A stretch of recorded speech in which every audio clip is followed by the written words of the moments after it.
Oklahoma's crumbling state budget raises new fears about how some hospitals can keep their doors open.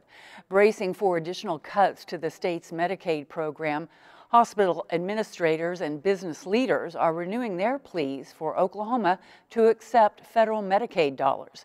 It's hoped a proposed plan will make the acceptance of the federal money more palatable for the governor and state lawmakers who strongly oppose the Affordable Care Act, known as Obamacare.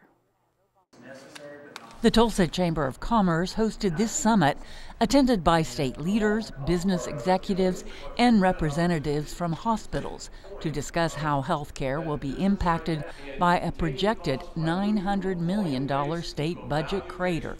We'll know more when the Equalization Board meets and shares their thoughts next month. But we are in a serious crisis.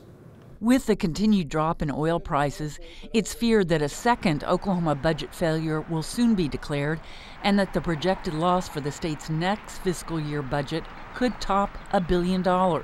Craig Jones is the president of the Oklahoma Hospital Association. We think that the economic situation is that we have a perfect storm right now, that we're going to have to consider things that maybe politically and ideologically have been problematic for some of our legislative leaders. Jones says it's time for the governor and lawmakers to change political course and accept federal Medicaid dollars they rejected because the money is tied to Obamacare.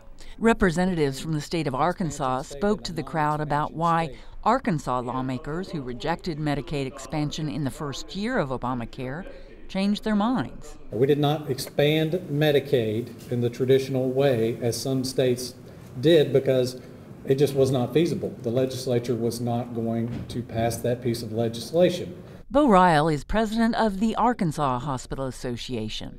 He says a creative approach was used to sway legislators to reverse their stance and use the federal Medicaid money to ensure its low-income citizens. As I said, Arkansas's version is called the private option. It's because we utilize the commercial insurance market to purchase on behalf of those eligible for Medicaid. Those 19 to 65 whose incomes are between 0% of the federal poverty level and 138% of the federal poverty level.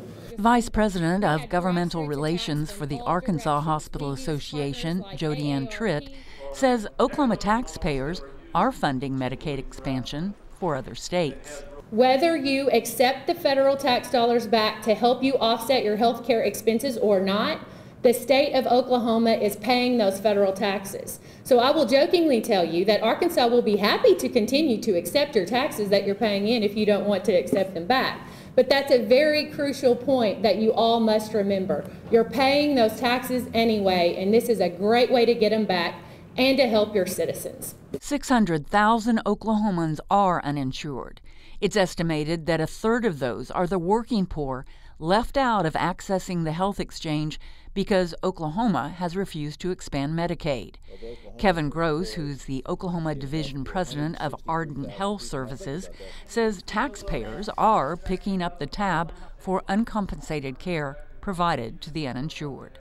You as employers or who are in the audience, you pay higher premiums because we as providers are shifting the cost of care, of taking care of people who don't have insurance. We're shifting the cost of the care to higher insurance costs, higher insurance premiums, higher costs to you. State Representative Glenn Mulready has been a staunch opponent of accepting the federal money, but says expanding Insure Oklahoma may be something to consider. It's certainly worthy of further discussion. It's not a full-blown Medicaid expansion, which immediately puts up walls in our legislature and certainly within my party. And so I think it's warrants further discussion and could be a good option for us. Jones says what is not an option for smaller hospitals in Oklahoma is operating in the red. Right now, the association is working with 4 hospitals in this area. 3 of them are talking about doing away with inpatient care. State Representative Doug Cox, who is also an emergency room physician at a rural hospital, says doctors, not just hospitals, may have to close their doors to patients. So I'm telling doctors, as long as you keep seeing these people, unfortunately, from a legislative standpoint, we're going to keep cutting. And that's where the crisis is, people. There's going to be doctors not be able to take care, not be able to afford to take care of your kids or your grandkids while they're temporarily on the Medicaid system. Cox is one of the few Republican leaders in favor of Medicaid expansion. It frustrates me that while we're struggling with those issues, states like Arkansas, who took that federal money that's laying on that table, we've turned a blind eye to it. And I find that both as a physician and as an Oklahoma citizen frustrating.